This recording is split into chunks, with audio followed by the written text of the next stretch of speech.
अस्सलाम वालेकुम, कैसे हैं आप लोग। उम्मीद है आप लोग बिल्कुल ठीक ठाक होंगे। जियो पॉडकास्ट की एक और एपिसोड के साथ आपकी खिदमत में हाजिर हैं। मैं हूं मुबश्शिर हाशमी और आज के जो हमारे गेस्ट हैं वो मुझे वैसे तो बहुत पसंद है, लेकिन मैं उनका इंट्रो ऐसे करवाऊंगा कि यूट्यूबर भी हैं, कंटेंट क्रिएटर भी हैं, स्टैंड अप कॉमेडियन भी हैं, वैसे ये लॉयर भी हैं और अगर इनका कंटेंट देखा जाए तो ये डॉक्टर भी हैं, इंजीनियर भी हैं, इलेक्ट्रिशियन भी हैं, प्लम्बर भी हैं।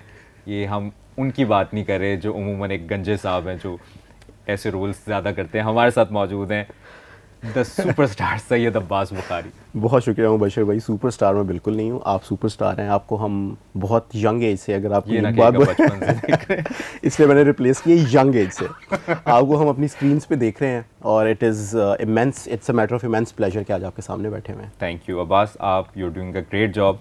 जो आप कंटेंट कर रहे हो ना, बहुत से लोग कर रहे हैं अपने अपने हिसाब से, लेकिन आप जो एक तो आपकी सिलेक्शन ऑफ कंटेंट, आपके वर्ड्स, ये कहाँ से आता है आइडिया। अब्बास बुखारी की जो रील हम देखते हैं हंस हंस के पागल हो जाते हैं। आइडियाज प्रोसेस क्या होता है? थॉट प्रोसेस कोई, मैं जब भी फोर्स करने की अपने आप को कोशिश करूँ ना कि मैं कोई आइडिया सोचूं, इस वक्त मुझे एक रील बनानी है, मुझे कभी कोई आइडिया नहीं आता इस तरीके से। आइडिया आता है ऑब्जर्वेशन से, ठीक है, देख के लोगों को, कैरेक्टर्स को, बोलते किस तरह हैं, बात किस तरह करते हैं, रिएक्ट किस तरह करते हैं सर्टन सिचुएशंस के अंदर। फिर एक चीज़ जो मैं स्मार्ट करता हूँ अपने कंटेंट के अंदर, थोड़ी सी ये कोशिश करता हूँ, वो ये कि मैं ना जो माइन्यूट चीज़ें होती हैं जिनको वैसे शायद कोई नोटिस नहीं करता, या नोटिस करता है तो कभी उनको एक्ट नहीं करता कैमरा के ऊपर या स्क्रीन के ऊपर, मैं वो करने की कोशिश करता हूँ कि छोटे छोटे एक्सप्रेशंस कि वालिद साहब को अगर आप एक सर्टन बात करो तो वो उस पर किस तरीके का एक डिसमिसिव सा रिएक्शन देते हैं, और I try to keep it natural. बाकी कुछ आइडियाज़ हैं जो बचपन से ना मेरे जहन के अंदर फंसे हुए हैं, जो वो मेरे एक अफलातूनी दिमाग के अंदर होते थे। कि मिसाल के तौर पे आपकी फील्ड से रिलेटेड के न्यूज़ जो पढ़ी जाती है वो बहुत स्टर्न होके और फॉर्मल होके और बहुत एक टोन के अंदर पढ़ते हैं, तो उसको अगर आप कैजुअली पढ़ें तो वो कैसे होगी नाजरीन, मतलब खबरें सुनने, मतलब हम क्या क्या करें इसको। तो ये कुछ ऐसे आइडियाज़ थे जो मेरे साथ बचपन में दे वर स्टक विद मी। तो वो जो है वो मौका मिल गया कि उनको फिर लोगों को भी दिखा दें। तो बस इस तरीके से निज़ाम चल रहा है सारा। स्टार्ट से शुरू करते हैं। अब्बास बुखारी कौन है, कहाँ से ये जर्नी शुरू हुआ? लॉयर बनना था, यहाँ कैसे आ गए? अच्छा, मेरी जर्नी जो, अगर मैं बहुत पीछे जाऊँ तो मैं झंग से हूँ। मैं झंग में पैदा हुआ था, एक फैसलाबाद के साथ शहर है, वहाँ पे मैं पैदा हुआ था। मेरी सारी इनिशियल एजुकेशन भी झंग से है। वकील बनने का शौक़ इस तरह हुआ कि मेरे वाले साहब वकील थे। अभी वो प्रैक्टिस नहीं कर रहे, लेकिन मैं बहुत छोटी उम्र से उनके साथ कचहरी जाता था, उनके दफ्तर बैठता था, तो मुझे वो उनको देख के ना मैं बहुत आइडियलाइज़ करता था कि मैं भी वकील बनूंगा। फिर ए लेवल तक मैंने झंग से पढ़ाई की, उसके बाद मैं लाहौर आ गया। लाहौर से आके मैंने LLB किया, लेकिन वो LLB करते हुए मुझे ये समझ में आया कि मेरे ये बस का काम नहीं है, ठीक है, क्योंकि वालिद साहब को देखना वकालत करते हुए वर्सेस उनकी कुर्सी पे जाके बैठना और फिर वो सारा काम करना, बहुत टेम्परामेंट चाहिए उसके लिए, बहुत एक्सटेंसिव रीडिंग चाहिए वकालत करने के लिए। मेरा वो टेम्परामेंट बिल्कुल भी नहीं था। मतलब वो किताबें पढ़ने का टेम्परामेंट नहीं था, बाकी किताबें मेरे से आप पढ़वा लें जितनी मर्जी पढ़नी है। लेकिन मैं डिबेट्स करता था शुरू से। मतलब मैं 9th क्लास से पब्लिक स्पीकिंग कर रहा था, और 10th 11th 12th ये 3 साल जो ये शहबाज शरीफ साहब करवाते थे चीफ मिनिस्टर के कॉम्पिटिशन्स डिबेट्स के, उसमें कंसेक्यूटिव 3 साल I was declared the best speaker in Punjab. फिर उसके बाद मैं जब यूनिवर्सिटी में गया तो वहाँ पर पार्लियामेंट्री डिबेट्स का शौक चढ़ गया। तो उसकी वजह से ना मेरा फिर आहिस्ता आहिस्ता दिमाग जर्नलिज्म की तरफ आ गया थोड़ा सा, ठीक है। और इन डिबेट्स में सीरियस कंटेंट होता था या ये तो सीरियस होता था कि मतलब वो जो कि जनाब सदर आली वकार, मैं आपको ये बताना चाहता हूँ कि आज वो जो प्रॉपर उसके साथ वो मैं करता होता था। फिर पार्लियामेंट्री डिबेट्स जो होती हैं वो इतना फॉर्मल नहीं होता, लेकिन उसमें ये होता है कि आप बहुत कॉम्प्लेक्स आइडियाज़ पॉलिटिक्स के, सोशल इशूज़ के, इंटरनेशनल पॉलिटिक्स के, उसके ऊपर डिबेट कर रहे होते हैं, प्रोपोजिशन या ऑपोजिशन। तो वहाँ से मुझे शौक़ हो गया जर्नलिज्म का, ठीक है। और बेसिकली आम अल्फाज में कि टीवी पे आना है मैंने, क्योंकि मुझे लगता है कि मैं बोल अच्छा सकता हूँ, मेरी शायद शक्ल थोड़ी सी प्रेजेंटेबल है, मैं तज्ज़िये बड़े अच्छे दे सकता हूँ। तो वो फिर मुझे नौकरी भी जो पहली मिली पढ़ने के बाद, वो एक मीडिया हाउस में ही मिली, दुनिया न्यूज़ में मिली। लेकिन वो फिर चली भी फ़ौरन गई, क्योंकि वो एक ऐसे टाइम पे मिली कि उसके कुछ टाइम बाद डाउन साइजिंग शुरू हो गई मीडिया हाउसेस के अंदर। लेकिन ऑन एयर हुए या अभी? नहीं, मैं ऑन एयर नहीं हुआ, मुझे हायर उन्होंने एज अ ट्रेनिंग एंकर किया। अच्छा। 2018 के इलेक्शंस हो रहे थे उस वक्त, फिर मैंने ऑन फील्ड रिपोर्टिंग की। जून के अंदर, अगस्त में वो इलेक्शंस हुए थे, तो जून जुलाई की शदीद सख्त गर्मी में मैं कभी एयरपोर्ट के बाहर खड़ा होता था, कभी प्रेस क्लब के बाहर खड़ा होता था। वो एक बड़ा एक्सपीरियंस था मेरी ज़िंदगी का। लेकिन वो जॉब चली गई फिर मेरी। लेकिन मैं रहना ना इसी चीज़ के अराउंड चाहता था, जर्नलिज्म, हाँ, कि मैं कैमरा के अराउंड रहूँ किसी तरीके से। तो मैं और फिर इसमें ह्यूमर वाली साइड अभी साइड पे है। अच्छा, ह्यूमर जो था ना वो मेरे काम में कहीं पे भी नहीं था। मैंने कभी नहीं सोचा था अपने वहमो गुमान के अंदर कि मैं जो सोशल मीडिया पे काम करूंगा या टीवी पे काम करूंगा वो अपनी नेचर में कॉमिक होगा या उसके अंदर मैं कभी नहीं सोचा था मैंने, क्योंकि मेरा पर्सोना डिबेट्स कर करके, वो पक्का मुंह बना के तकरीरें कर करके अपने जहन में भी आपका एक पर्सोना बन जाता है ना, तो वो मेरा एक बड़ा सीरियस इंसान वाला बन गया था कि लोगों को मेरा काम भी यही पसंद आएगा। तो खैर, लेकिन मैं कुछ थिंक टैंक्स के अंदर, कुछ NGOs के अंदर राइटिंग की जॉब्स करता रहा, फिर डिबेट्स की हुई थी, उसकी वजह से डिबेट कोचिंग करता रहा स्कूल्स के अंदर, अपनी यूनिवर्सिटी के अंदर, जिससे जो है वो एक फाइनेंशियल साइकिल मेरा साथ साथ चलता रहा। ये तो मुझे ख्याल आया, बल्कि ख्याल डाला गया मेरे दिमाग में जब मेरी शादी हुई।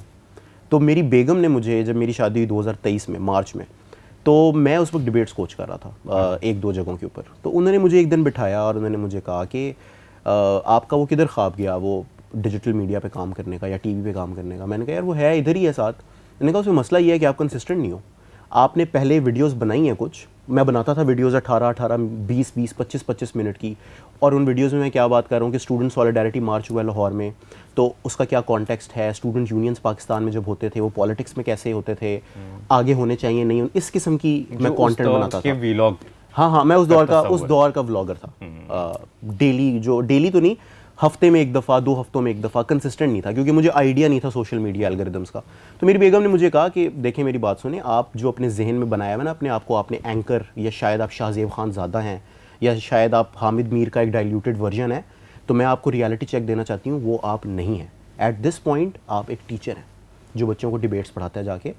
तो इसलिए मुझे पता है कि आपका सेंस ऑफ ह्यूमर बहुत अच्छा है, बड़ा यूनिक है, आपको इससे स्टार्ट लेना चाहिए। अगर आपसे फ़ौरन लंबी वीडियोस रोज़ के हिसाब से नहीं बन रही हैं, आपका वो टेम्परामेंट नहीं है, start with the shorter form.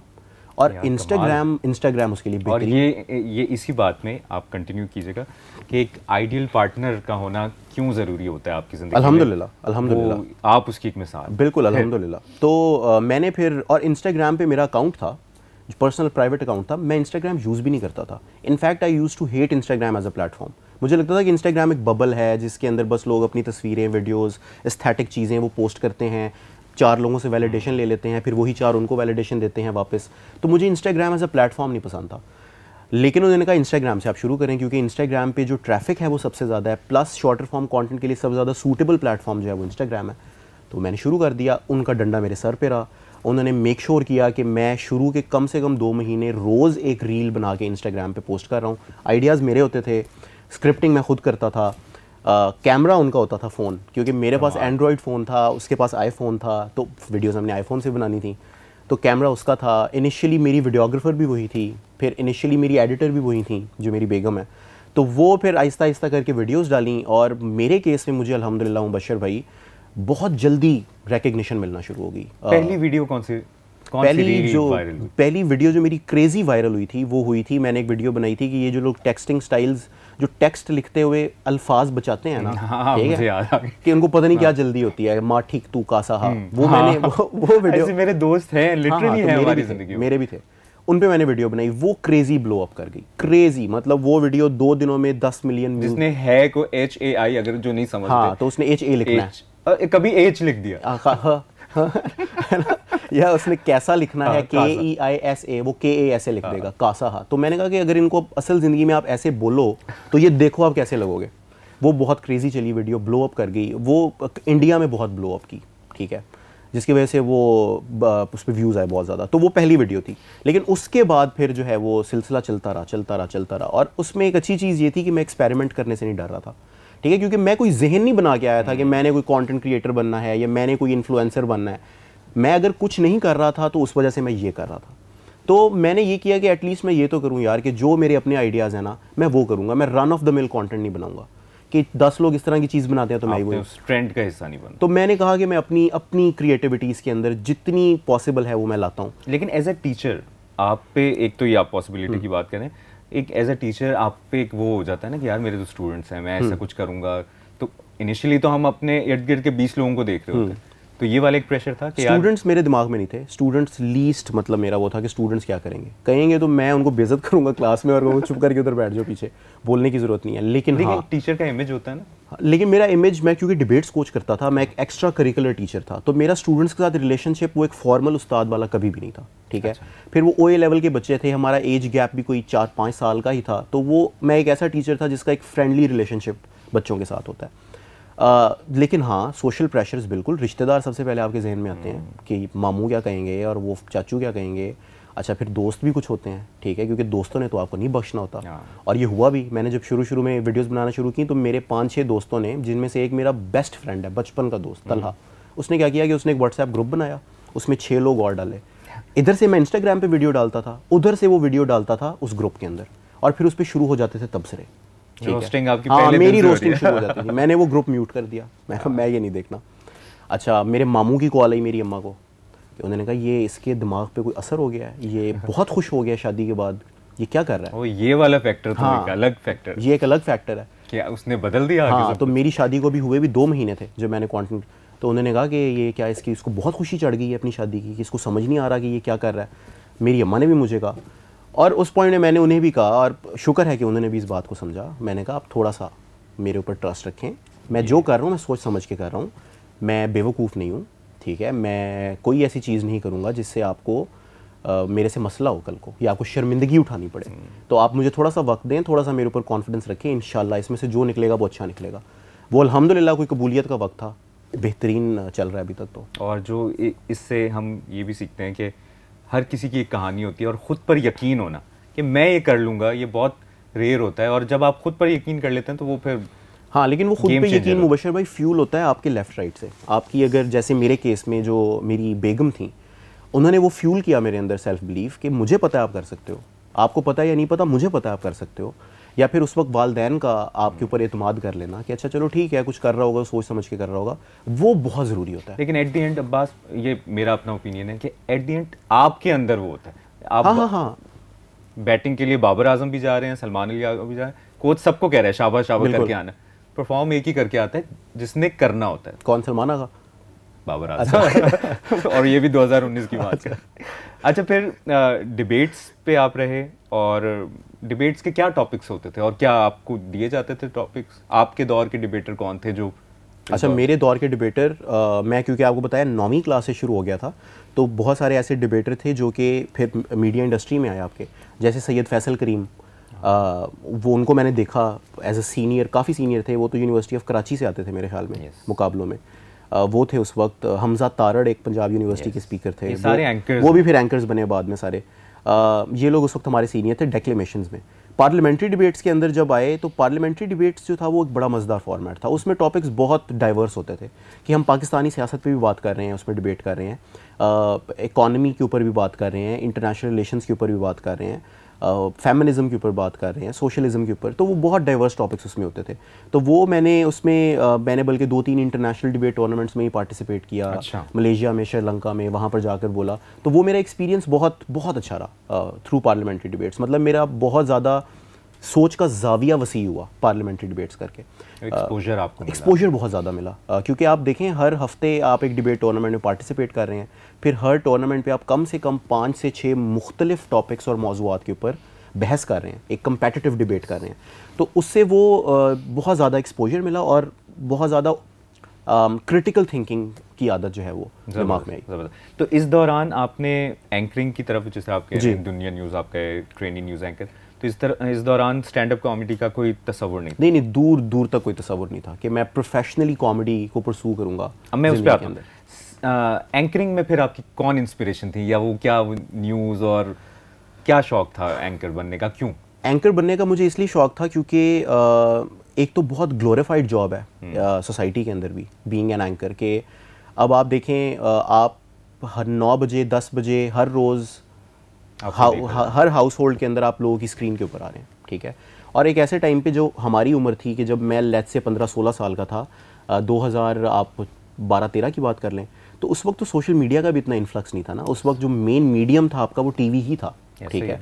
और ये वाले सारे होराइजन्स के और भी करियर ऑप्शंस हो सकते हैं, उस वक्त तक खुले ही नहीं थे एज सच। तो टीवी एंकर जो था वो एक बड़ी चीज़ थी उस टाइम पे, और इनफैक्ट अभी भी है माशाल्लाह, I am sitting in front of one.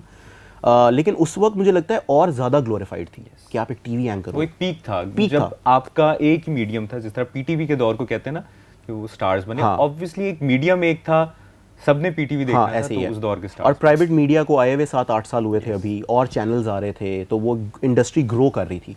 तो उस वक्त एक बड़ा ट्रेंडी चीज़ थी कि आप एक न्यूज़ एंकर हो, और एक बड़ा सक्सेस का यार्ड स्टिक होता था। बल्कि मैं इसको विजुअलाइज करता था कि मैं किसी एक जगह पे न्यूज़ एंकर होऊंगा, तो फिर मैं उसकी एक तस्वीर लगाऊंगा फेसबुक के ऊपर तो मैं उसकी तस्वीर लगाऊंगा फेसबुक पे, और उसका कैप्शन भी मैंने कोई सोचा हुआ था, तो वो इस तरीके से होता था। लेकिन वो नसीब में नहीं था। मैं चाह रहा हूँ कि एक कोई न्यूज़ आप जी इमेजिनरी पढ़ के दिखाएं। हालांकि मैं बड़ा नर्वस होऊंगा आपके सामने न्यूज़ पढ़ते हुए। आप एंकर हैं। जी ठीक है, मैं न्यूज़ पढ़ देता हूँ कोई भी। हालांकि मेरी प्रैक्टिस बिल्कुल भी नहीं है, बहुत प्रैक्टिस का काम है ये। जिनको लगता है ना कि न्यूज़ एंकरिंग बस आप ऐसे कर देते हैं, आप कुछ भी कर सकते हैं, ये मुझे पता है। जी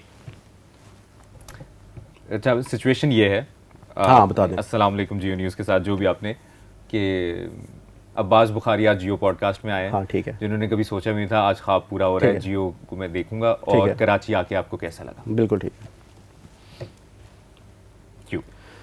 अस्सलाम वालेकुम नाजरीन, मेरा नाम है अब्बास बुखारी और आप देख रहे हैं जियो न्यूज़। सबसे पहले हेडलाइंस।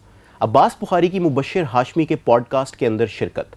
होटल से निकल के यहाँ पहुँचने तक मुबश्शिर हाशमी ने कम से कम 10 दफ़ा मैसेज करके ये चेक किया कि क्या कराची आपके आसाब पे सवार तो नहीं हो रहा। अब्बास बुखारी को ये महसूस हो रहा है कि जिस चैनल के साथ काम करने के वो हमेशा से ख्वाहिशमंद थे, आज उसी चैनल ने उनको बतौर गेस्ट एक इंटरव्यू के लिए मदऊ किया है। मुबश्शिर हाशमी के सामने बैठ के अब्बास बुखारी बहुत खुश दिखाई दे रहे हैं। इसके बाद अब्बास बुखारी एक ऐसी हरकत करने जा रहे हैं इस पॉडकास्ट के बाद जो बहुत जल्द आपको अपनी स्क्रीन के ऊपर नजर आएगी। जियो हेडलाइंस के साथ अब तक इतना ही। जुड़े रहिए मजीद खबरों के लिए। अल्लाह हाफिज। वाह यार, आपके अंदर तो एंकर था यार। आप हाँ, एंकर पूरा था मेरे अंदर, एंकर। और वो आपकी रील से भी नजर आता। हाँ, एंकर पूरा था। वो तो बनाता भी हूँ मैं, एंकर न्यूज़ वाली कितनी रील्स बनाता हूँ आपके सामने। और वो हर एंकर ने शेयर की होती है, कोई और किसी का शेयर कर रहा हो ना कर रहा हो, ये जरूर होता है। अच्छा, फिर स्टैंड अप कॉमेडी में कैसे है रील्स के बाद? हाँ, स्टैंड अप कॉमेडी में ऐसे आया कि रील्स तो मैंने बनाना शुरू कर दी, रील्स को रिकग्निशन भी मिल गई। मेरा इंस्टाग्राम प्लेटफॉर्म उस वक्त कोई 3-3.5 लाख फॉलोअर्स पे पहुंच चुका हुआ था। मैं स्टैंड अप कंज्यूम बहुत किया हुआ था ज़िंदगी में, बहुत स्टैंड अप कॉमेडी मैंने देखी हुई थी। इंडियन कॉमिक्स की भी, फिर हमारे अपने भी। खैर हमारे जो पुराने कॉमिक्स थे जैसे मानुल्लाह साहब या उमर शरीफ साहब करते, वो भी स्टैंड अप कॉमेडी ही थे, लेकिन वो एक मॉडर्न स्टैंड अप की वेव जो कि पहले वेस्ट में आई, फिर इंडिया में आई और फिर हम तक वो कंटेंट पहुंचा। मैंने वो मॉडर्न स्टैंड अप बहुत देखा हुआ था, इंडियन कॉमिक्स का भी, फिर गोरों का भी। तो स्टैंड अप कॉमेडी का तो मुझे शौक था। और फिर आपको पता है कि ये पब्लिक स्पीकिंग की वजह से वो एक ऑडियंस के सामने इंटरेक्शन, उसकी भी एक आदत थी, वो नहीं था। स्टेज फ्राइट बिल्कुल नहीं था। तो मैंने कहा why not stand up comedy. तो वहाँ पर लाहौर में मेरे कुछ जानने वाले लड़के थे, गवर्नमेंट कॉलेज के जूनियर्स थे, वो डिबेट्स ही करते थे वो। उन लोगों ने एक मज़ा नगरी के नाम से प्लेटफॉर्म बनाया हुआ था। तो वो लोग ना छोटी छोटी स्पेसेस के ऊपर अपने स्टैंड अप शोज़ करते थे, 60-70 लोगों की ऑडियंस होती थी। उन्होंने मेरे से पूछा कि आप स्टैंड अप करना चाहेंगे? तो मैंने कहा यार कर सकते हैं। तो उन्होंने कहा जी हफ्ते बाद हमारा ये यहाँ पर ऐसा शो है, तो आप आएँ, आपका दिल करता है तो आप परफॉर्म करें। तो मैंने कहा कि यार अपने वाटर्स टेस्ट करने का ना ये एक अच्छा मौका है, ठीक है, कि कोई शो है कि ये छोटी सी गिग हो रही है, मैं जाके चेक तो करता हूँ मैं स्टैंड अप कर सकता हूँ या नहीं। तो मैंने एक 15-20 मिनट का एक सेट लिखा, मैंने वहाँ पे जाके परफॉर्म किया। कोई 8 से 9 परफॉर्मर्स थे वहाँ पर। मेरी जो परफॉर्मेंस थी वो सबसे अच्छी गई, ठीक है, और मैं पहली दफ़ा स्टैंड अप कर रहा था। और मुझे बड़ा अच्छा फीडबैक मिला वहाँ पे लोगों से। मतलब मैं बाहर निकला तो लोग मुझे आके कह रहे हैं कि आपके शोज़ कहाँ होते हैं, आप बताइएगा, हम ज़रूर आएंगे। तो मैं कह रहा हूँ कि यार मैं पहली दफ़ा स्टैंड अप कर रहा था, मेरे शोज़ नहीं होते। उस दिन मैंने ये डिसाइड किया कि यार ठीक है, ये मैं कर सकता हूँ। अब इस 20 मिनट को मैंने लेके जाना है 50 मिनट के ऊपर सेट को, और शो अपना करूँगा। मैंने एक वेन्यू बुक करवा लिया लाहौर में, अली ऑडिटोरियम, जिसकी कैपेसिटी को 450 है। मैंने कहा इंस्टाग्राम ऑडियंस तो मेरे पास है, तो करते ही हैं कि जो रील्स की ऑडियंस है उसको लेवरेज करके एक दफ़ा टिकट तो बेचते हैं ना, और परफॉर्म करते हैं, देखेंगे अच्छा गया तो फिर इसको कंटिन्यू रखेंगे। वो शो मुबश्शिर भाई बहुत अच्छा हो गया, बहुत ही अच्छा हो गया। मतलब वो शो इतना अच्छा हुआ कि उस शो के एंड पे पूरा हॉल मुझे स्टैंडिंग ओवेशन दे रहा था और मैं डिसबिलीफ में था। अरे वाह! क्योंकि देखिए स्टैंड अप कॉमेडी जो प्रोफेशनली दुनिया में हो रही है वो होता ऐसे है कि जब आप एक 50 मिनट का सेट कर रहे हैं ना, उस 50 मिनट के सेट को पहले वो लोग मल्टीपल ओपन माइक्स के ऊपर जाकर प्रिपेयर करते हैं, मटेरियल टेस्ट करते हैं। उस मटेरियल को टेस्ट कर कर कर कर करके वो एक 50 मिनट का उसके अंदर से चरबा निकालते हैं कि ये 50 मिनट है जो हम शो में कर सकते हैं। फिर वो उसको परफॉर्म करते हैं, रिकॉर्ड करते हैं, और वो चीज़ फिर आप अपने यूट्यूब पे देख रहे होते हैं या नेटफ्लिक्स पे या अमेजोन पे। मैंने पहली दफ़ा एक 50-55 मिनट का सेट परफॉर्म किया जो कहीं मैंने टेस्ट नहीं किया, और वो क्लिक कर गया, वो इतना अच्छा चला, वो मैंने रिकॉर्ड भी किया हुआ था, वो मैंने फिर यूट्यूब पे भी डाला।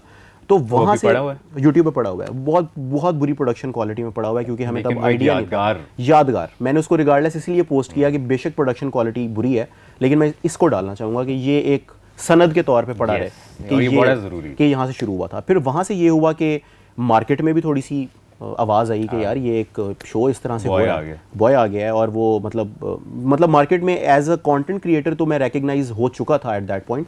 उन्होंने कहा ये स्टैंड अप कॉमेडी भी कर रहा है, तो फिर स्पॉन्सर्स आने लग गए, ब्रांड्स आने लग गए, हमारे साथ शो करें, कुछ किए हमने, फिर उससे फिर वो सिलसिला चल पड़ा। अच्छा अब्बास, लेकिन स्टैंड अप कॉमेडी मैं समझना भी चाहता हूँ, हमने भी शोज़ बड़े अटेंड किए हैं, उसमें जो स्टैंड अप कॉमेडियन है वो लिख के जाना, सोचना कि इस पे लाफ्टर आएगा, इस पे ये एक अलग प्रोसेस होता होगा। एक मैं आपके साथ बैठ के वो जो लाहौरी जुबान में कहते हैं जुगते मार रहे हैं, तो वो तो नहीं चलती, इंस्टेंट होती। इस पे और फिर आगे से ऑडियंस अगर हो कि वो हूटिंग भी करी हो। देखें, मैं तो कहता हूँ कि शायद ज़िंदगी की सबसे अनकंफर्टेबल पोजीशन वो होती है कि जब एक भरे ऑडिटोरियम में लोगों के सामने आपको कोई जोक बॉम्ब हो जाए, कि आपने फुल एक दफ़ा तैयारी करके एक्सप्रेशन के साथ आपको लग रहा है कि कमाल, कि आपने कहा ये आप तैयार हैं ज़हनी तौर पे कि अभी आएगा अपलॉज, मैं ये पंच दूंगा और ये अपलॉज आएगा, और आप वो पंच देते हैं और आगे से होता है ही दरमियान में से दो लोग और बाकी कहते हैं कि वो बहुत ऑकवर्ड सिचुएशन होती है। और उस वक्त और उस वक्त जो आपसे रिक्वायर्ड होता है वो ये होता है कि उसी मोमेंट पे इस बात को भूल जाएं कि अभी आपके साथ क्या हुआ है, and move on to your next idea या नेक्स्ट जोक या जो भी आपका स्टोरी में सीक्वेंस है।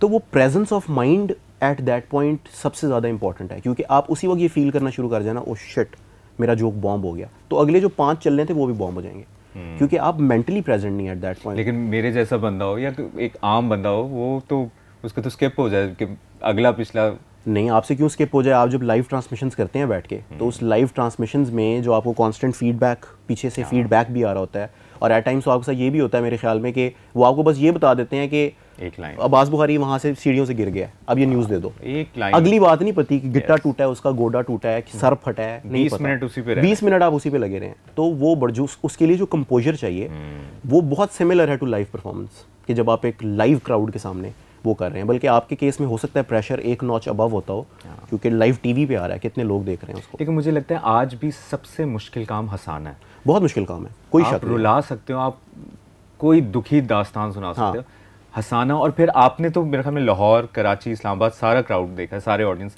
आपको पर्सनली कौन सा क्राउड ऐसा लगता है कि जो साथ देता है? अच्छा, हर क्राउड में ना थोड़ा सा डिफरेंस है। जो लाहौर का क्राउड है उसमें एक कंफर्ट होता है, क्योंकि पंजाबी क्राउड है ना, और हम क्योंकि अब लाहौर में रह भी रहा हूँ पिछले 10-11 सालों से, तो वो आपका सोचने का तरीका, लिखने का तरीका, लोगों के साथ मिल बैठ के वो सारा उसी तरीके का हो जाता है। लाहौर में कंफर्ट होता है, ठीक है, कि मैं कोई भी बात करूँगा ना तो वो ज़रा इन तक पहुँचेगी, इनको समझ में आ जाएगी। प्लस फिर अगर मैं कभी कोई पंजाबी रेफरेंस दरमियान में यूज़ कर रहा हूँ, ठीक है, समझ आएगा जुमला, तो वो आपको ये तसल्ली है कि लाहौर में वो लोगों को समझ में आएगा। वर्सेस इस्लामाबाद का क्राउड इस तरह से बहुत मज़ेदार है, क्योंकि शायद उनके पास हंसने हंसाने के मौके ज़िंदगी में थोड़े से कम है। बिल्कुल ठीक है, अब तो फिर बेहतर हो गया। अब तो काफ़ी बेहतर हो गया कि अब चलें 9 बजे तक जाग रहे होते हैं, पहले 7 बजे लेकिन अभी उसमें यह है कि वो उसमें आप वो अप्रिशिएट आपको बहुत करते हैं, मतलब वो तैयार बैठे होते हैं हंसने के लिए, ठीक है। लाहौरी थोड़े से होते हैं कि हाँ सारू ज़रा जा हंसा, इस्लामाबाद वाले तैयार बैठे होते हैं, और लाहौरी तो जवाब लेके भी बैठे होते हैं ना, ये कुछ करेगा तो हाँ, तो दरमियान में से कोई फिलर भी डाल देंगे। मतलब इस्लामाबाद वाले शोज़ में मुझे दरमियान में से फिलर्स नहीं आते इतने, लाहौर में फिलर्स भी आते हैं। मतलब ये नहीं कि कोई मुझे हूट कर रहा है या मुझे बैजर कर रहा है, लेकिन वैसे मैंने एक जोक किया तो उस पर किसी की अपनी भी थॉट है कोई, तो वो दरमियान में वो भी ड्रॉप कर देगा, फिर मैं उसको पकड़ के उसको रोस्ट कर देता हूँ कि आप आए, मैं नीचे आ जाता हूँ, आप कर लें, ठीक है, यहाँ पे आ गया। इस्लामाबाद वाले ज़रा सुकून से सुनते हैं, वो इस हिसाब से मज़े का क्राउड है। कराची में मैंने अभी तक अपना शो नहीं किया, मैंने कराची में कॉर्पोरेट शोज़ किए हैं। अपना शो मैं कर रहा हूँ, मुझे बुकिंग ही नहीं मिल रही कराची के अंदर। आर्ट्स काउंसिल की मैंने चेक की, वो अब दिसंबर तक अपेरेंटली बुक्ड है। हम दिलवाएंगे, हम चाहते हैं कि आपको लोग प्लीज़ मैं कराची में बहुत डेस्परेटली शो करना चाहता हूँ, क्योंकि मुझे बहुत मैसेजेस आते हैं कराची से, और ये ऑन रिकॉर्ड है आपके लिए। हम बस ठीक है, डन हो गया। सबसे पहले बैठे होंगे और ये करवा के देंगे बुकिंग। जो आपने कराची का कॉर्पोरेट इवेंट आपने अभी किया ना, ये भी एक फ़र्क होता होगा ना, एक कॉर्पोरेट इवेंट एक आम ऑडियंस आ रही है। हाँ जी, हाँ जी। कॉर्पोरेट इवेंट में तो सब हाँ जी, एक तो प्रोफेशनल्स बैठे हैं, ऑब्वियसली माहौल का डिफरेंस होता है। प्रोफेशनल्स बैठे हैं, वो उनकी ताली भी ऐसे नहीं, उनकी ताली भी ऐसे हल्की सी इतनी आनी है। और दूसरा सबसे बड़ा फ़र्क जो है इससे भी ज़्यादा, क्योंकि हमारे अपने शोज़ में भी प्रोफेशनल्स तो आए होते हैं, वो तो ऐसी बात नहीं है। फ़र्क ये होता है कि आपका शो जो देख के आपकी टिकट लेके आ रहा है ना, वो बिल्कुल आपका क्राउड है। यस, ठीक है, जो आपकी ऑडियंस है। हाँ, जो जहन ये बना के आया है कि मैंने आज अब्बास बुखारी को सुनना है। ठीक है, जो कॉर्पोरेट शो वाले हैं वो तो धक्के से बैठे हुए थे वहाँ पे और आप चले गए परफॉर्म करने के लिए। तो उसमें से आधे लोगों को आपका काम पसंद हो सकता है, आधे लोगों को शायद आपका काम ही पसंद नहीं है, या वो रिलेट ही नहीं कर रहे आपकी बात से। तो उस तरीके से कॉर्पोरेट शोज़ इंटायरली डिफरेंट होते हैं अपने शो से। अब थोड़ा सा वापस फिर शादी से पहले जाते हैं। शादी से पहले ऑब्वियसली ब्रेड एंड बटर कुछ और होगा जी। और फिर शादी के बाद इसकी पहली कमाई कब आई, या पहला ब्रांड किसने आपको अप्रोच किया, या स्पॉन्सर कौन सा? मुझे इसकी कमाई जल्दी आने लग गई थी। मैंने जब कंटेंट क्रिएशन शुरू की ना, तो शुरू में कुछ रील्स जब चली तो आपको एक पॉसिबिलिटी नज़र आने लगी कि नहीं यार, यहाँ पे दाल गल सकती है।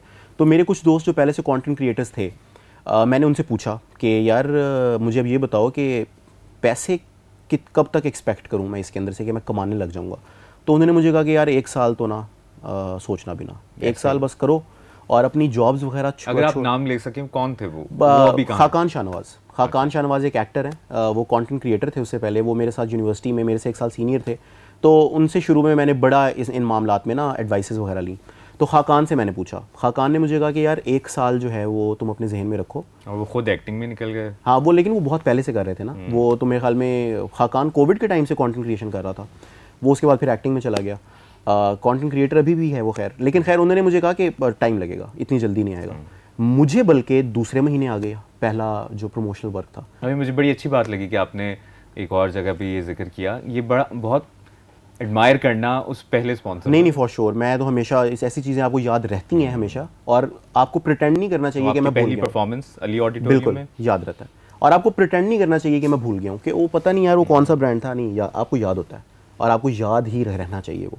और उस वक्त उन्होंने मुझे जितना उस इंडोर्समेंट के लिए पे किया, मैं उतना एक जगह पार्ट टाइम डिबेट कोचिंग करके पूरा महीना कमाता था, जितना उन्होंने मुझे उस 1 मिनट की वीडियो के लिए। लेकिन कभी कभी ये भी होता है ना कि इनिशियल स्टेज पे अभी बजट नहीं है, लेकिन आपको हम अच्छा प्लेटफॉर्म। हाँ, नहीं, मेरे साथ उन्होंने ये नहीं किया। ठीक है, उन्होंने मुझे शुरू में ही पूछा कि आपका बजट क्या होगा। मैंने उसके लिए भी खाकान को फ़ोन किया।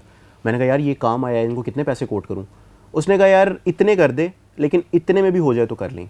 मैंने उनको जो कोट किया उन्होंने उतने में कहा जी ठीक है हम करते हैं। आपको हुआ होगा यार मैं हाँ, मैंने कहा वेरी नाइस यार, कुछ 1000 और बता देता है, कुछ लाख। नहीं, मैंने लालच नहीं किया, क्योंकि मैं एक्सपेक्ट कर रहा था कि वो बार्गेन करेंगे। वो उतने पे ही मान गए।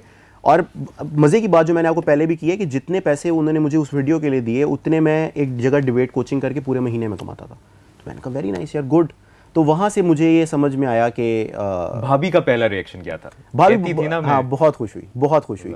बल्कि इनफैक्ट वो जब उसको पता चला तो वो नीचे गई अम्मा के पास मेरी, और अम्मा को उसने कहा कि अब्बास को पहला स्पॉन्सर्ड काम आया है इंस्टाग्राम के ऊपर, और वो इतने पैसे उनको पे कर रहे हैं। तो ये देखें, वो आपको कह रहे थे ना कि ये इसमें से आप देखिएगा आपको खुशी मिलेगी। तो देखें, वालिदैन का यही होता है कि उनको आपकी चॉइसेस सिर्फ मसला ये होता है, वो जाकिर खान का एक जुमला है, बड़ा अच्छा लगता है मुझे, कि वालिदैन आपकी खुशियों के दुश्मन नहीं है, वो सिर्फ आपको गरीब नहीं देखना चाहते। बिल्कुल, वो आपको परेशानी में नहीं देखना चाहते। तो जब उनको भी समझ में आने लग जाए कि नहीं ठीक है, जो कर रहा है वो सोच समझ के कर रहा है, उनको भी कोई एतराज़ नहीं होता। मेरे वालिदैन का भी यही था। ACCA, क्योंकि बड़े भाई ने ACCA किया हुआ था, ACCA एक दफ़ा कर लो, उसके बाद जो करना, क्योंकि मुझे बचपन से एंकर बनने का शौक था। और मैंने कहा एक दफ़ा, लेकिन वही बात, आपका जो शौक, जैसे आप डिबेट्स में या वो आपका चल रहा होता है, थ्रिल फिर आपको वहाँ आती है जहाँ आपका पैशन। हाँ, लेकिन आपके केस में डिफरेंट ये भी हुआ कि आप कर भी रहे थे, लेकिन खुल के आपको किसी ने वो नहीं किया था।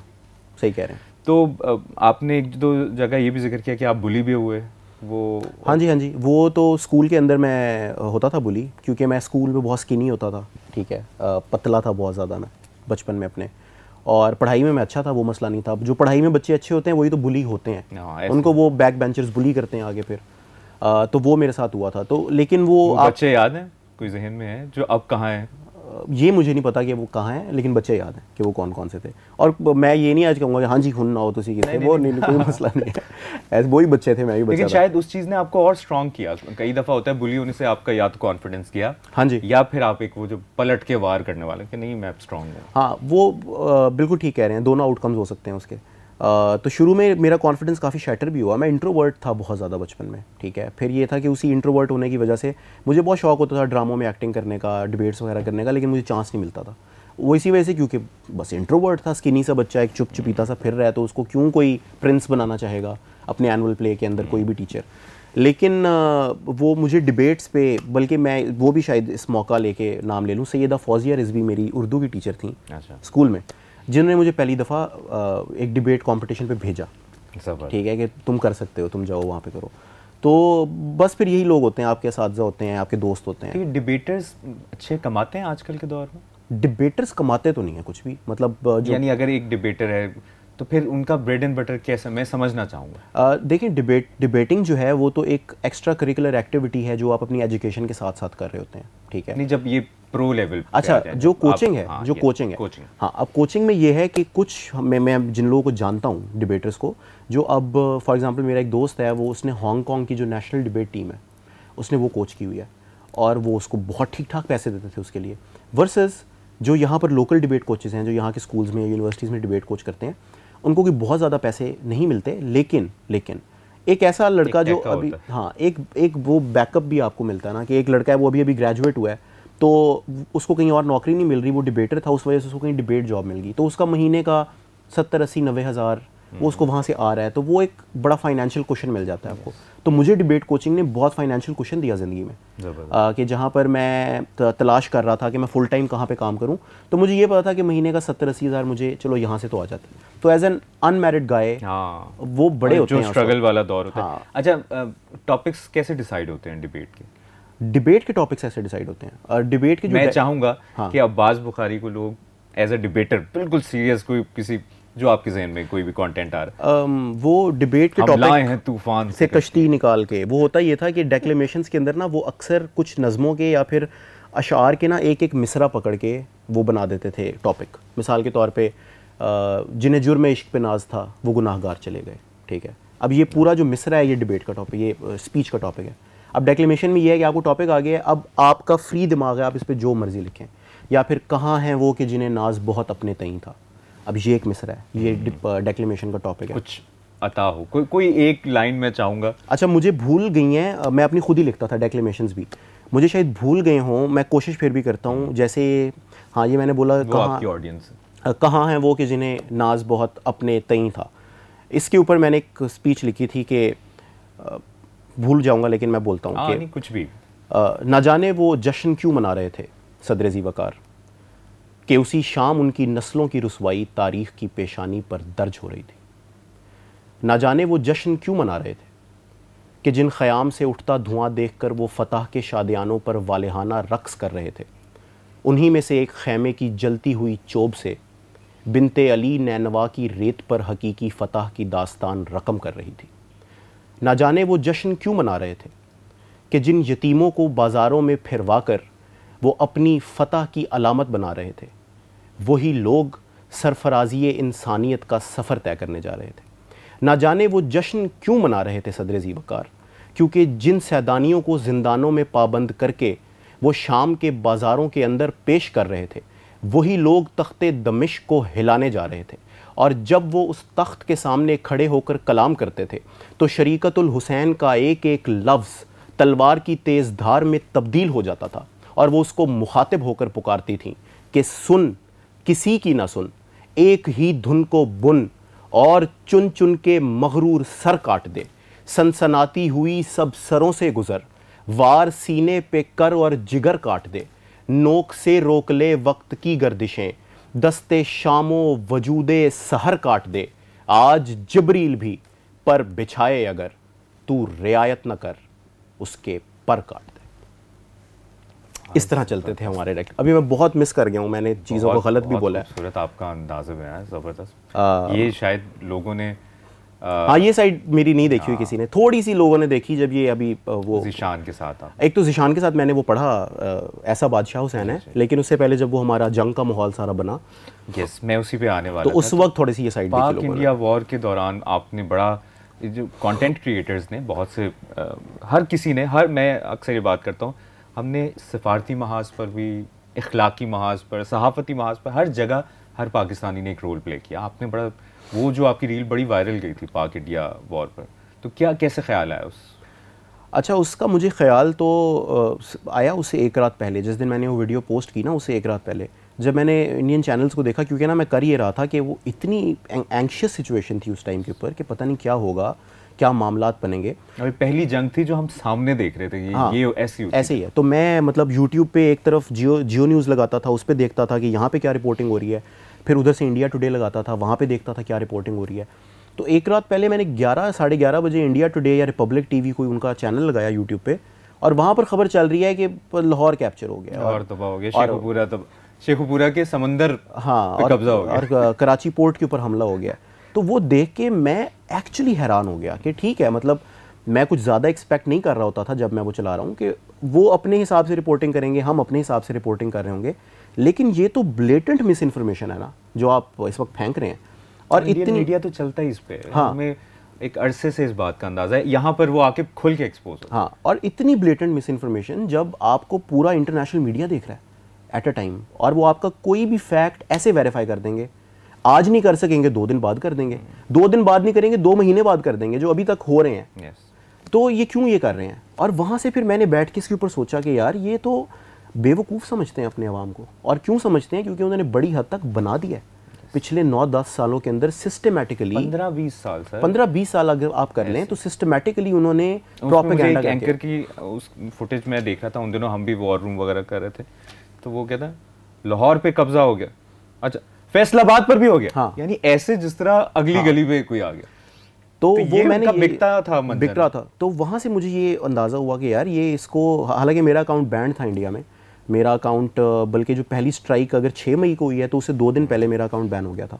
तो मैंने कहा कि इंडियंस तो शायद ये ज़्यादा नहीं देखेंगे, लेकिन इस वक्त अपने लोगों को भी थोड़ी सी क्लैरिटी देने की ज़रूरत है, क्योंकि देखिए लोग पैनिक किए हुए थे, लोग परेशान थे, लोगों के अंदर एक ये पर्सपेक्टिव था कि यार हम कमज़ोर हैं, वो हमारे से ज़्यादा ताकतवर हैं, तो पता नहीं क्या होगा हमारे साथ, क्या नहीं होगा। मेरे साथ बल्कि इस जंग में एक बड़ा वो आई ओपनर किस्म का वाक़या हुआ कि जब जिस रात ये ऑपरेशन शुरू हुआ है ना हमारा बनियान मरसूस, उस रात को, अब पूरी रात मैं, मेरे कुछ दोस्त, हम लोग, एक हमारा व्हाट्सएप ग्रुप है, 15-16 लोग, हम एक ग्रुप कॉल पे थे और हम डिस्कस कर रहे थे कि अपडेट्स क्या हो रहा है, क्या नहीं हो रहा।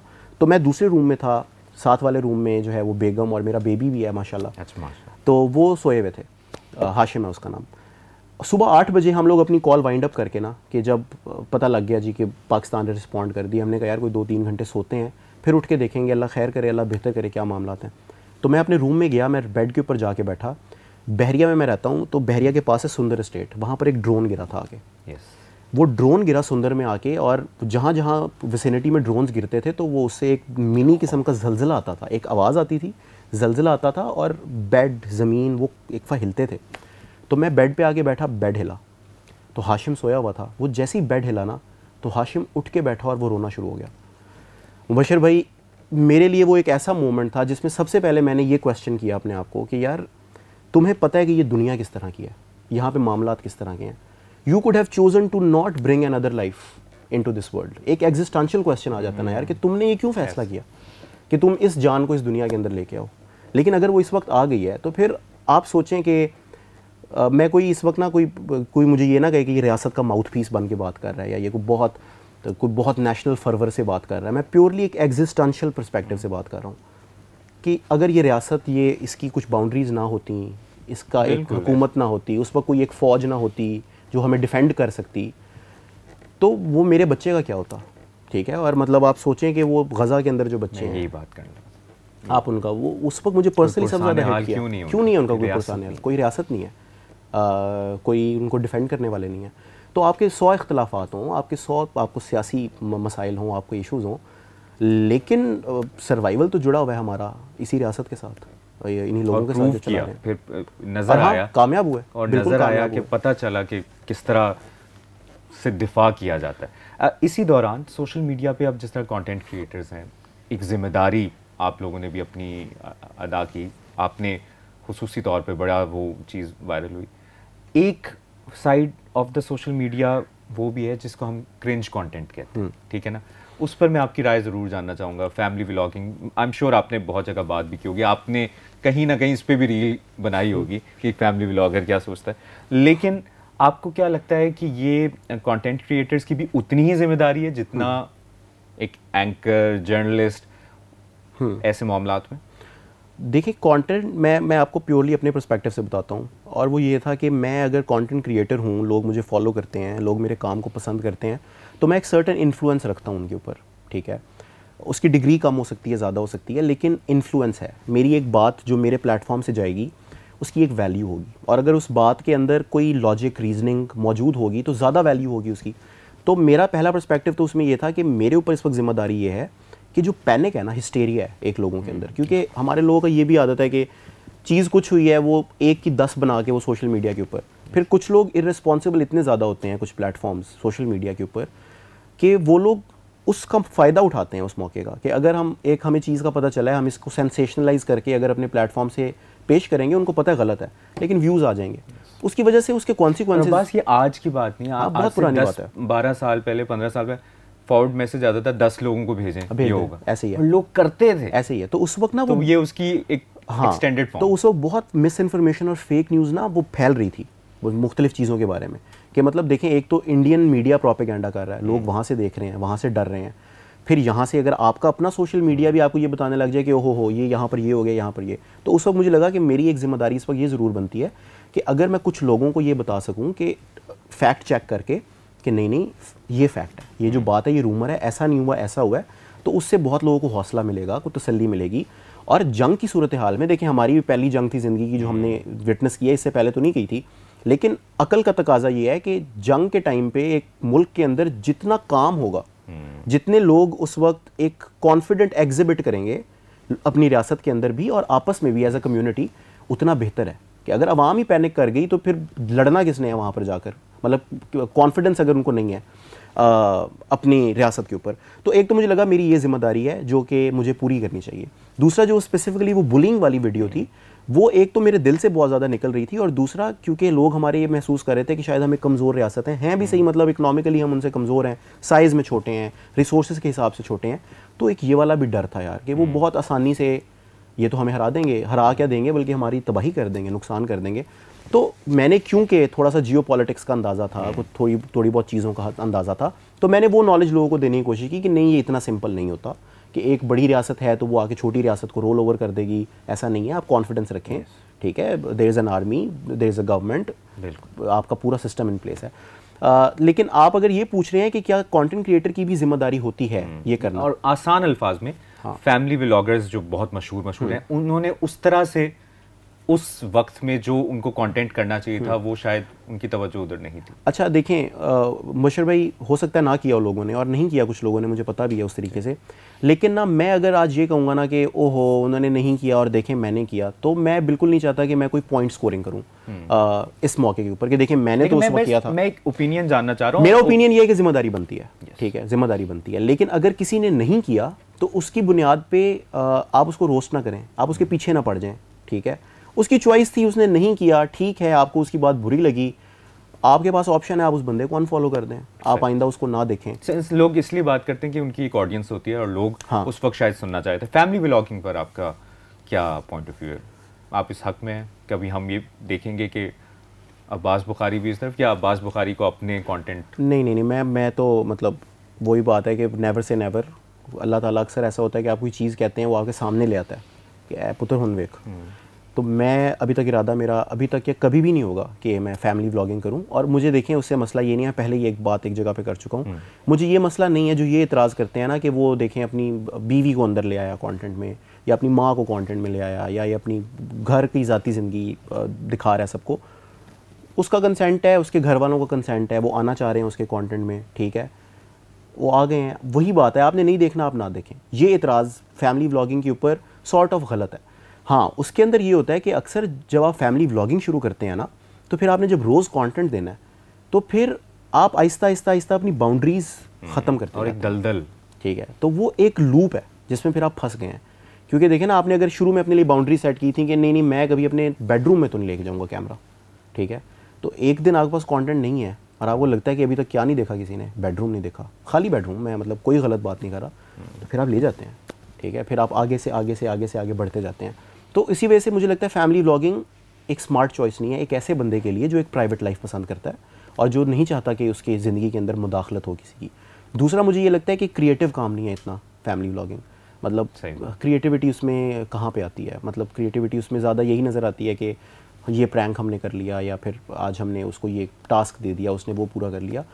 वो कोई इतना मतलब मुझे मज़ेदार कंटेंट नहीं लगता। अगेन लोग देखते हैं, लोगों को अच्छा लगता है, लोगों के लिए एंटरटेनिंग होता है। उनका ये भी ओपिनियन है ना कि ड्रामों में भी तो हम देखते हैं कपल्स को, तो हाँ वो उसके ऊपर ये आता है कि देखिए ना, देखिए इसमें ना एक रिग्रेसिव बात है कि अभी एक हमारे कंटेंट क्रिएटर हैं तो उन्होंने पिछले दिनों अपना एक घर ख़रीदा और वो घर ख़रीदा उन्होंने और उसकी उन्होंने तस्वीरें लगाई और वो किराए पे निकला। मतलब वो जो भी, मतलब मुझे उस बात का नहीं पता, लेकिन मैं ना आपको एक जो आइडिया डिस्कस करना चाह रहा हूँ, तो उस पर लोग आ गए कि हाँ हराम की कमाई से तो हम भी कमा लेते हैं, ठीक है, या हराम की कमाई से तो हम भी ऐसे इस किस्म का घर बना लेते।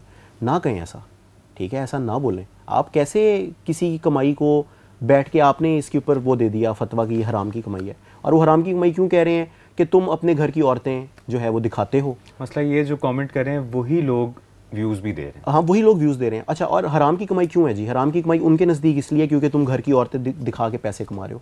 तो इसका मतलब है कि फिर पाकिस्तान में जितनी ख़वातीन मीडिया इंडस्ट्री के अंदर लेट्स से काम कर रही हैं उनकी हराम की कमाई है, या जो ड्रामों में काम कर रही हैं वो हराम की कमाई है, या उनके घर में जो उनके की वजह से बच्चे पल रहे हैं वो हराम खा रहे हैं, या उन्होंने जो चीज़ ख़रीदी है वो हराम की है। तो ये हमारे लोग ना कंक्लूजन पे बहुत जल्दी आ जाते हैं। अब्बास आपको भी यकीनन शायद, क्योंकि मुझे नहीं लगता आपका कंटेंट ऐसा है, लेकिन नेगेटिव कमेंट्स आते होंगे।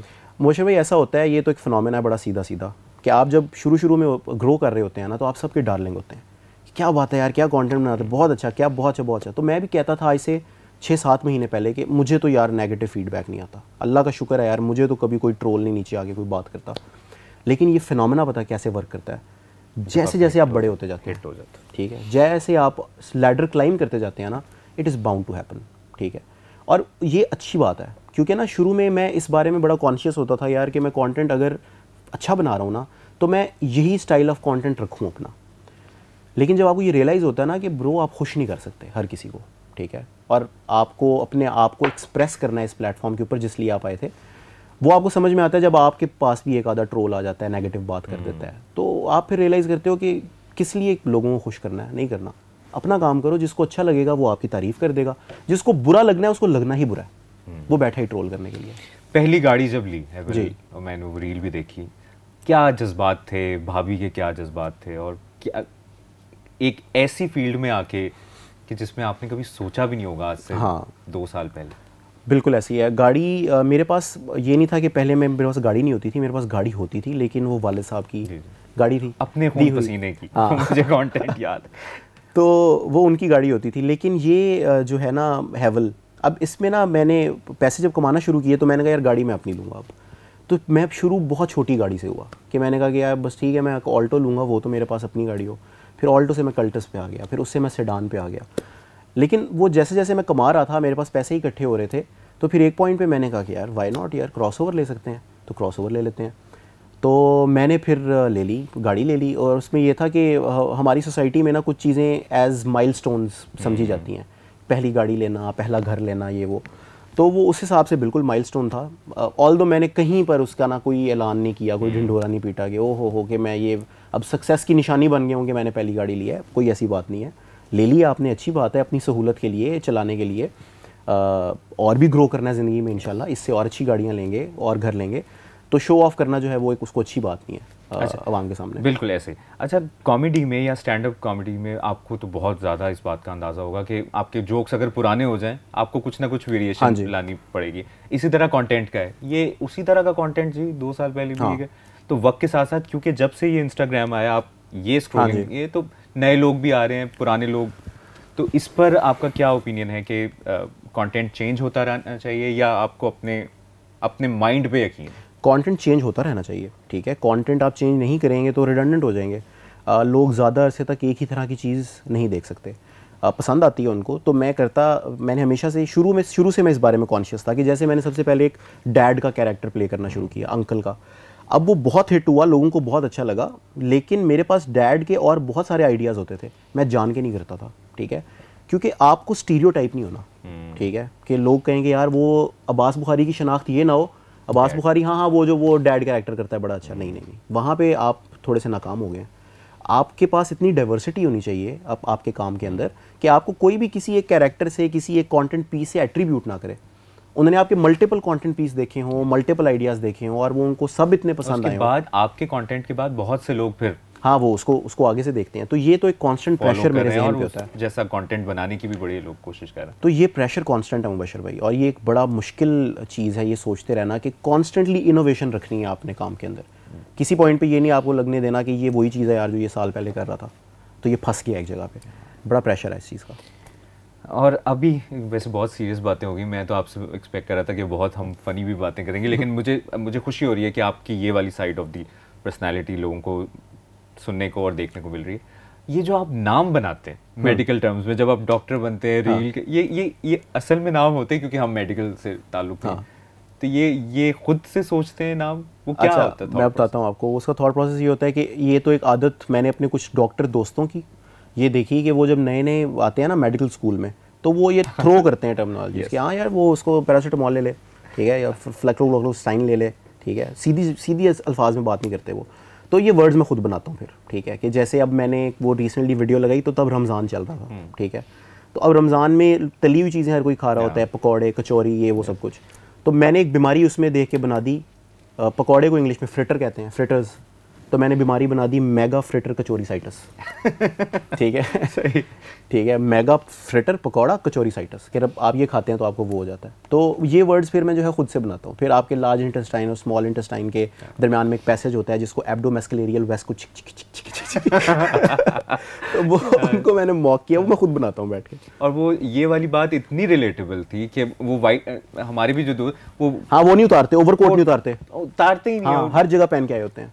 तो ये ऐसी चीज़ थी जिसको हाईलाइट होना चाहिए था और आपने वो किया। अच्छा, जिस तरह हम बचपन में देखते थे, जिस तरह आपने कहा कि मेरे अब्बा लॉयर थे और आप उनके वहाँ पर जाते थे चैम्बर में, अब हाशिम जी को आप क्या फोर्सी करते हैं या क्या इमेजिन करते हैं? वो क्या देख रहे हैं कि अब्बा कंटेंट में ये लिख रहे हैं, फनी बातें लिख रहे हैं, तो उसको क्या आपने इमेजिन किया? देखें, ये एक चीज़ बहुत मेरे जहन में रहती है कि मेरा बेटा जब बड़ा हो और जब वो उसको ज़रा सोच समझ सके, वो चीज़ों को देख सके, तो वो डिसअपॉइंट ना हो मेरे से, ठीक है। जो डिजिटल फुटप्रिंट है ना, वो बड़ी ख़तरनाक चीज़ है कि हम मर भी जाएंगे ना, लेकिन हमने डिजिटल स्पेस के अंदर जो किया हुआ है उसका एक फुटप्रिंट पड़ा हुआ है, ठीक है, वो एक्सेसिबल है।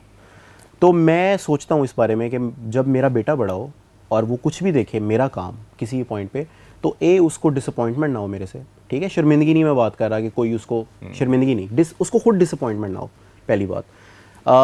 अगर ये सवाल हो कि क्या वो मेरे से इंस्पिरेशन ले, नहीं, बिल्कुल ना ले। मेरा ऐसा कोई गोल नहीं है कि वो मेरे से इंस्पिरेशन ले, आइडियलाइज ना करे, मुझे बिल्कुल आइडियलाइज ना करे वो। उसका जो दिल चाहे वो करे, पहली बात। कोशिश तो मेरी बिल्कुल यही होगी, अल्लाह ताला मुझे ये इस्तकामत भी दे कि मैं बड़े होकर खुद बूमर ना बन जाऊँ और मैं वही काम ना शुरू कर दूँ जो कि हमारे साथ हुए हैं। लेकिन मैं कुछ चीज़ों को मुझे शौक़ है, ठीक है, जो कि मैं कोशिश करूँगा कि वो अडॉप्ट करे, और उसकी छोटी उम्र में नहीं करेगा तो मुझे कोई मसला नहीं होगा। जैसे कि मैंने ये सोचा हुआ है, हो सकता है मेरे वाले साहब मुझे इस बात पर डांटें, लेकिन मैंने सोचा हुआ मैं उसको एक वोकल कोच रख के दूँगा जब वो 4-5 साल का होगा, ठीक है, जो उसके वोकल्स पे काम करे थोड़ा सा, ठीक है, जो थोड़ी सी उसकी आवाज़ को बेहतर करने की, क्योंकि मुझे बहुत शौक़ था सिंगर बनने का। आवाज़ बिल्कुल मेरी अच्छी नहीं है, लेकिन मुझे वो एक सिंगर्स का जो स्टारडम होता है ना, और जो वो म्यूजिक बनाते हैं और वो जैसे परफॉर्म करते हैं। हाँ, मैं बचपन से आर्टिस्ट था। आर्टिस्ट फैसिनेट करते थे, और उसमें से सबसे ज़्यादा मुझे म्यूजिशियंस फैसिनेट करते थे आर्टिस्ट में से। तो मुझे एक शौक़ है छोटा सा कि हाशिम एक बहुत अच्छा म्यूजिशियन बने बड़े हो गए, या वो बहुत अच्छा सिंगर हो। क्या पता वैसे ही उसकी आवाज़ हो सकता है अच्छी हो, लेकिन वो आप बचपन से अगर थोड़ी सी उस किस्म की ग्रूमिंग शुरू कर दें तो वो बेहतर हो जाता है। लेकिन अगेन वो भी मैं उस पर इम्पोज नहीं करूँगा, इंशाल्लाह कोशिश पूरी करूँगा। फिर मुझे शौक़ है कि वो क्रिकेट अच्छी खेले, क्योंकि वो भी मेरा एक ख्वाब था, शौक़ था, जो कि नहीं पूरा हो सका। तो मैं उसको कोई एकेडमी वगैरह में या कोई एक आधा पर्सनल कोच वो रख के दूंगा जो उसकी गेम पे। लेकिन अगर वो इन दोनों में से कुछ भी पिक नहीं करेगा तो मैं ओके होऊंगा इस चीज़ के साथ, कोई मसला नहीं। उसको भाभी की क्या सोच है? भाभी क्या चाहती है? भाभी की भी शुक्र है, हम दोनों इस बात के ऊपर ऑन बोर्ड हैं कि हम वही करेंगे जो उसका दिल करेगा, उसको सपोर्ट करेंगे उसके अंदर। मैंने उसको ये बताया हुआ है कि मैं उसको एक वोकल कोच रख के दूंगा। उसने कहा ठीक है, मुझे तो कोई मसला नहीं, अच्छी बात है, आप रख के दो उसको। लेकिन इस बात पे हम मुत्तफिक हैं कि जो उसका दिल करेगा वो करेगा। क्रिकेट का आपको बहुत शौक रहा, फिर आपने मुल्तान सुल्तान्स के क्रिकेटर्स के साथ भी वो रील की, वो भी बड़ा यकीनन मजे। हाँ जी, बहुत अच्छा एक्सपीरियंस था, बहुत। और वो मुझे उस पर कंटेंट बनाते हुए को 8-9 महीने ही हुए थे। और हमारी PSL फ्रेंचाइजेज ना काम नहीं करती कंटेंट क्रिएटर्स के साथ, जैसे IPL में वो लोग कर रहे होते हैं ना उनकी फ्रेंचाइजेज, यहाँ पर वो कल्चर नहीं था। तो मुझे खुद मुल्तान सुल्तान्स की मैनेजमेंट ने कॉन्टैक्ट किया और उन्होंने कहा कि हमें आपका काम बड़ा पसंद है, हम चाहते हैं कि आप PSL में हमारे साथ कंटेंट बनाएं। मैं कहा बिल्कुल बनाएंगे। और फॉरेन क्रिकेटर्स को उस तरह हंसाना भी। तो मैंने कहा बिल्कुल बनाएंगे। और उन्होंने कहा जी कि आप हमें अपना कोटेशन वगैरह भेज दें जो भी है। मैंने उनको कोटेशन भेज दिया। उन्होंने उस कोटेशन से बहुत नीचे मुझे ऑफ़र किया। मैं कहा कोई मसला नहीं, मैं काम करूँगा, मुझे ईजी सीन है, एक्सपीरियंस बहुत अच्छा है। तो फिर मैं गया, बहुत मज़ा आया। फिर सबसे अच्छी बात थी कि उन्होंने मुझे क्रिएटिव लिबर्टी दी कि जो आपका दिल करे आप बनाएं। उन्होंने मुझे एक्सेस दिया फुल ट्रेनिंग सेशंस तक, प्लेयर्स तक, ड्रेसिंग रूम तक, ग्राउंड तक। तो उस वजह से वो एक बड़ा अच्छा एक्सपीरियंस था। और मुझे पर्सनली ये लगता है, अगेन मैं फिर रिकग्नाइज़ करना चाहूँगा जिस चीज़ को करना चाहिए, कि मेरे करियर में वो एक बहुत, मुझे उसने एज एन इंडिविजुअल और एज अ क्रिएटर बूस्ट दिया कि the only content creator at that time या अभी तक जिसने किसी फ्रेंचाइज के साथ एक्टिवली कंटेंट बनाया जाके, तो वो बहुत अच्छा एक्सपीरियंस था। और इससे ये भी आप सीखने को मिलता है, जो इस वक्त सब देख रहे हैं, कि कभी कभी पैसा इंपॉर्टेंस रखता है, कभी कभी प्लेटफॉर्म। एग्जैक्टली ये बाइफरकेट करना बहुत ज़रूरी है। मैं ये नहीं कह रहा कि आपको अपने आप को अंडर सेल करना चाहिए। आपकी जो काबिलियत है, सलाहियत है, आपको उस हिसाब से अपने काम की मुआवजा लेना चाहिए हर किसी से। लेकिन आपको कहीं पर ये सेंस करना चाहिए कि क्या इसको लेट गो करने की अपॉर्चुनिटी कॉस्ट बहुत बड़ी तो नहीं है, ठीक है, या फिर ये काम इतना वर्थ इट है कि इसके लिए मैं कुछ पैसों के ऊपर कॉम्प्रोमाइज़ कर सकता हूँ, लेकिन ये काम करना चाहिए। वो बहुत ज़रूरी है, ये सेंस रखना और वो फैसले लेना। तो वो जब ग्राउंड में गए क्रिकेटर्स के साथ, ऑब्वियसली आपके आइडल्स कोई और होंगे उस दौर में, लेकिन हाँ जी मेरे क्रिकेटर्स को सामने देखना और एक ख्वाब भी याद आया होगा, काश मैं इनमें से खेल रहा होता। हाँ जी। और वो सिर्फ ये था कि मुल्तान सुल्तान्स के साथ था, तो सिर्फ मुल्तान सुल्तान के क्रिकेटर्स नहीं, कि अब पिंडी में जब वो आए थे तो मैं फिर अब सरीना की लॉबी में बैठा हूँ, तो वहाँ पर बाकी सारी टीम्स भी सरीना में रुकी हुई हैं PSL की। तो फिर बाबर आजम आपके सामने से जा रहा है और मोहम्मद आमिर आपके राइट से जा रहा है और शाहीन अफरीदी आपके पीछे खड़ा है और पोलार्ड आपके यहाँ पे खड़ा है। और हसन से पहचाना किसने कि आप अब्बास बुखारी या वो रील्स वाले आप? मुझे मुल्तान सुल्तान, क्योंकि उनसे तो सिर्फ सरसरी सा इंटरेक्शन हुआ। मुझे इफ्तिखार भाई ने पहचाना, इफ्तिखार अहमद ने, उन्होंने उसी वक्त पहचाना मुझे, इफ्तिमेनिया। और उनके साथ शूट का भी बड़ा मज़ा आया। Very chill person to work with. बाकी मुल्तान सुल्तान्स के और प्लेयर्स ने, जैसे फैसल अकरम जो उनके वो लेफ़्ट आर्म स्पिनर हैं, उनके साथ तो फिर मेरा वो गपशप भी बड़ी लगी और बड़ा मज़ा आया। तो लेकिन बाकी सबसे सरसरी सा इंटरेक्शन हुआ और वो बड़ा एक वो ड्रीमी लग रहा था मुझे एट दैट पॉइंट। और मैं टीम के साथ बस में उनकी ट्रैवल कर रहा हूँ, ये वाली जो एक्सपोजर शायद ये बड़ा यूनिक एक्सपोजर है। और फिर इंटरनेशनल प्लेयर्स, और हम लड़के, आपको पता है इस पे ऊपर कंटेंट और मीम्स भी बनते हैं कि एक शॉपिंग सेंटर के अंदर या मॉल के अंदर इनको बल्ला जहाँ पे नजर आ जाए ना, तो इन्होंने रुक के बल्ला पकड़ के पहले उसको चेक करना है और ये वो। और जो आम गुजरते हुए ऐसे बंदा जाते हुए बॉलिंग करवा रहा होता है। हाँ, तो द फैक्ट कि वो ग्रे निकल्स का बल्ला मोहम्मद रिजवान का जिससे वो खेलते हैं, तो वो बल्ला आप हाथ में पकड़ के, आपके पास ये टाइम है कि आप उसे गेंद को टिप भी कर सकें, तो वो एक क्रिकेट फैनेटिक के लिए बहुत प्रोफाउंड चीज़ होती है। कौन आपका क्रिकेट में कौन फेवरेट या इंस्पिरेशन रहा कि यार ये है क्रिकेटर? जैसे मैंने 99 वर्ल्ड कप में, पता नहीं आप पैदा भी हुए थे? बिल्कुल 4 साल का था मैं। अरे 99 वर्ल्ड कप में जो शोएब अख्तर का पीक था ना, हाँ, आई एम श्योर कोई दुनिया का बॉलर, दुनिया का क्रिकेटर, लोग बहुत से लोगों को लगता है कि इमरान खान, वसीम अकरम का पीक था। शोएब, हम जिस दौर में बड़े होते, शोएब अख्तर का वो पीक था, और उसके बाद वो आज तक, मैं अभी तक 99 वर्ल्ड कप की हाइलाइट्स देखता हूँ। आपके लिए कौन? अच्छा, हम जब क्रिकेट देखना शुरू की हमने, तो उस वक्त तो लाला का क्रेज़ था। मतलब 2007 की आप बात कर लें, 2007 का वर्ल्ड कप जिसमें हम आयरलैंड से हार के बाहर हो गए थे, मैं उस वर्ल्ड कप की बात कर रहा हूँ। तब मुझे समझ आना शुरू हुई थी क्रिकेट की कि क्या होती है। लाला का क्रेज़ था बहुत ज़्यादा, ठीक है, और मैं इनफैक्ट मैचेस भी लाला के लिए देखता था शुरू में। फिर उसके बाद आगे, अगर उससे अगली जनरेशन में आप आ जाएँ, मुझे लगता है कि पाकिस्तान की हिस्ट्री के ग्रेटेस्ट ऑफ ऑल टाइम जो बैट्समैन है ना, वो इंजमाम उल हक हैं। ठीक है, नो डाउट। हाँ, इंजी भाई से बड़ा बैट्समैन अभी तक पाकिस्तान में नहीं आया। आएंगे, बाबर बहुत अच्छे हैं, ठीक है। अब मेरे बारे में ना एक परसेप्शन है, मैंने ताबिश भाई के शो में ना ऐसी एक जुमला अजराह मजाक कह दिया, ठीक है। तो उसके बाद मुझे बहुत ज़्यादा लोगों ने ना आकर गालियाँ शालियाँ निकाली सोशल मीडिया पे, और वो मैंने बाबर के लिए ना ऐसी अजराह मजाक एक रिस्पॉन्स में बात कर दी। Babar Azam is a great batsman. मैं आज ये रिकॉर्ड स्ट्रेट करना चाहता हूँ, सेट करना चाहता हूँ उसी प्लेटफॉर्म पे जहाँ पे ये बात हुई थी। बाबर आजम बहुत अच्छे बैट्समैन है, he is a great batsman, he has a lot to achieve. और मुझे ये लगता है कि ये मेरी बात गलत साबित होगी आने वाले टाइम तक, कि जब बाबर आजम रिटायर होंगे, he will be the greatest batsman जो कि पाकिस्तान ने उसको प्रोड्यूस किया होगा, ठीक है। लेकिन अभी obviously he has lost some flair, इंशाल्लाह वो वापस आ जाएगा। एक बड़ी इंपॉर्टेंट बात ये भी है कि जब एक आप अच्छे बैट्समैन होते हो तो आपका मशहूर होता है कि यार ये कमाल के, लेकिन जब आपके साथ ग्रेट वर्ड जुड़ना होता है ना, तो वो फिर आप विराट Yes. कोहली, सचिन Yes. तेंदुलकर उस लेवल तक पहुंचने Yes. के लिए और उस लेवल तक सर्वाइवल के लिए हाँ, वो उसमें लीग effort बहुत ज़्यादा। डिफरेंट है, तो उसके लिए ज़ाहिर है एफर्ट भी उतना चाहिए। तो देखें बाबर के ऊपर कमबैक जो करेगा बाबर, लेकिन बिल्कुल obviously करेगा। एक फेज आया। देखिए बाबर के ऊपर जो क्रिटिसिज्म हो रहा है ना, वो हो भी उसके स्टैचर की वजह से रहा है कि जिस स्टैचर का वो प्लेयर है, फिर लोगों की उम्मीदें भी उस हिसाब की हैं, उसी हिसाब से क्रिटिसिज्म हो रहा है। If Babar would have been an ordinary player तो तो उसको ये comparison परफॉर्मेंस भी अभी भी बहुत अच्छी थी जो चल रही है। अब्बास, बहुत अच्छा लगा आपसे बात करके, और मैं चाहूँगा कि आखिर में आप एक ज़रूर, क्योंकि आपकी एक ऑडियंस है, आपके फॉलोअर्स हैं, आपके फैंस हैं, उनको क्या मैसेज देना चाहते हैं जो कंटेंट क्रिएटर बनना चाहते हैं, या जो कंटेंट क्रिएटर जिनकी व्यूज़ नहीं आ रहे, जिनकी रीच नहीं आ रही, उनको क्या मशवरा यंगस्टर्स को? सबसे बेसिक मशवरा तो ये है कि कीप एट इट, लगे रहें, इसमें आपने रुकना नहीं है। कंसिस्टेंसी बहुत ज़्यादा ज़रूरी है, दुनिया के हर काम में ज़रूरी है, उसी तरीके से इसमें भी ज़रूरी है। आप अगर अच्छा कंटेंट बना रहे हैं, आप अच्छा काम कर रहे हैं, आपको रिजल्ट्स आ जाएंगे, सूनर और लेटर आएंगे ज़रूर। ये मैं आपको मेरी तरफ से आप एक वो ले लें, सनद ले लें इस बात की। दूसरी बात यह है कि बी ओरिजिनल, अपना काम करें। लोगों से इंस्पिरेशन लेना बहुत अच्छी बात है, इंस्पायर होना किसी के काम से वो बहुत ज़्यादा अच्छा है, लेकिन कहीं पर भी अपना जो ओरिजिनल आपका फ्लेवर है उसको लूज़ ना करें वो करते हुए।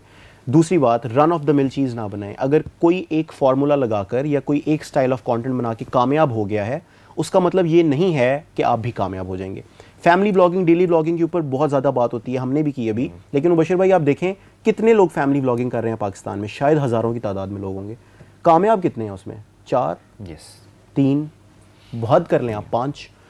तो run of the mill content ना बनाएं कि जो हर कोई कर रहा है मैं वही करना शुरू कर देता हूं, उसमें ना और उसकी वो एफर्ट भी जो भी कर रहा है और जो इस लेवल पे पहुंचा है वो 8-10 साल पुरानी एक हाँ जी, एफर्ट है। बिल्कुल। आज हम किसी भी यूट्यूबर को कहें अच्छा मैंने इस जैसा बनना है, तो उसकी 8-10 साल पुरानी स्टैंड अप कॉमेडी किसी ने करनी है तो इनकी बिल्कुल 5-6 साल पुरानी या 4 साल पुरानी या 3 साल पुरानी। बिल्कुल। ये एक पूरा एफर्ट साइकिल है जो आपने चलना है। आप आज के बंदे को अगर देख के कहोगे कि यार मैंने इस जैसा बनना है, तो उसकी फिर कहानी को फॉलो करना। हाँ, तो आखिरी जुमला उसमें यही है कि थोड़ी सी क्लीशेड बात है लेकिन बहुत सच है कि वक्त से पहले नहीं और नसीब से ज़्यादा नहीं। जब इसके ऊपर आप यकीन कर लेते हैं, मामला सीधे हो जाते हैं। और आपके लिए ये मैं ऑन रिकॉर्ड एक बार फिर कहना चाहूँगा कि भाभी का आना आपकी ज़िंदगी में वाकई गेम चेंजर। ये सुनने और आपका इस बात को एडमायर करना, लोग कहते हैं बस मैं आ गया, बड़ी बात है। और अल्लाह आप दोनों को खुश रखे। आमीन, आमीन, और आमीन। हाशिम आपके आंखों की ठंडक रहे और हमेशा वो बने कि वो अब्बा को आइडियलाइज कर सके कि ऐसा बना। बहुत शुक्रिया आपका अब्बास, बहुत शुक्रिया आप मुबशिर आए। भाई, थैंक यू सो और मच। जियो पॉडकास्ट की इस एपिसोड में हमने अब्बास से बात की और इनके कंटेंट पे बात की। कमाल का ये काम कर रहे हैं। अगली एपिसोड में किसी और सेलिब्रिटी, एक्टर, म्यूजिशियन, क्रिकेटर से आपकी मुलाकात करवाएंगे, उनसे उनकी स्टोरी आप तक पहुंचाएंगे। अपना ख्याल रखिएगा। अल्लाह हाफ़िज़।